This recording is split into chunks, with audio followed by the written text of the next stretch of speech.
નમસ્કાર સાથીઓ, જય કિસાન. હું આપનો રાજુ કરપડા. બોટાદ માર્કેટિંગ યાર્ડમાં ખેડૂતો જે બે માંગણીઓ લઈને ગયા હતા, એ માંગણીઓ લેખિતમાં બાહેધરી આજ દિવસ સુધી ચેરમેનને ન આપી, જેના કારણે માર્કેટિંગ યાર્ડની અંદર જે ખેડૂતો ધરણા પર બેઠા હતા એ ખેડૂતોને પોલીસે ત્યાંથી દંડા મારીને હટાવી દીધા.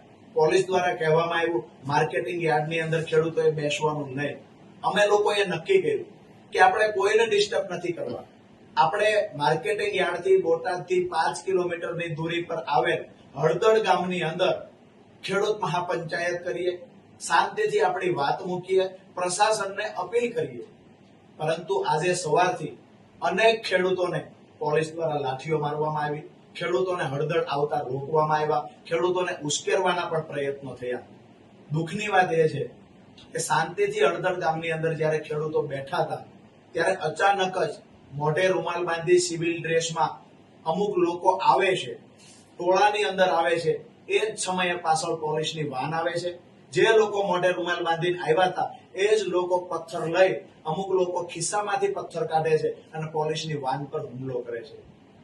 ખરેખર વાત આખી એ છે કે અમે શાંતિનો સંદેશ લઈને નીકળ્યા હતા, તેમ છતાંય ક્યાંક ને ક્યાંક આયોજનપૂર્વકનું ષડયંત્ર કરી અને ખેડૂતનો અવાજ કાયમી ધોરણે દબાવવા માટે આ એક આયોજનપૂર્વક સાજિશ થઈ છે.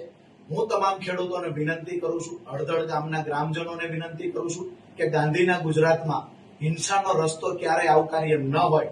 પોલીસ દ્વારા ઉશ્કેરવામાં આવ્યા, પોલીસ દ્વારા પથ્થર ફેંકવામાં આવ્યા, પોલીસ દ્વારા ટીયર ગેસ છોડવામાં આવ્યા, તેમ છતાં ખેડૂતોએ ધૈર્ય રાખ્યું છે, શાંતિ રાખ્યું છે. આગામી દિવસોમાં પણ કોઈ ખેડૂત ઉશ્કેરાય નહીં અને શાંતિનો માહોલ ડહોળાય નહીં, એવા પ્રયત્ન એક ખેડૂત તરીકે આપણે સૌએ કરવાના છે. મારી નમ્ર અપીલ છે હળદળ ગામ, બોટાદ જિલ્લાના અને ગુજરાતના ખેડૂતોને કે શાંતિ ન ડહોળાય એનું આપણે ધ્યાન રાખીએ. આગામી દિવસોમાં ગાંધી ચિંધ્યા માર્ગે આ લડાઈને ચાલુ રાખીશું.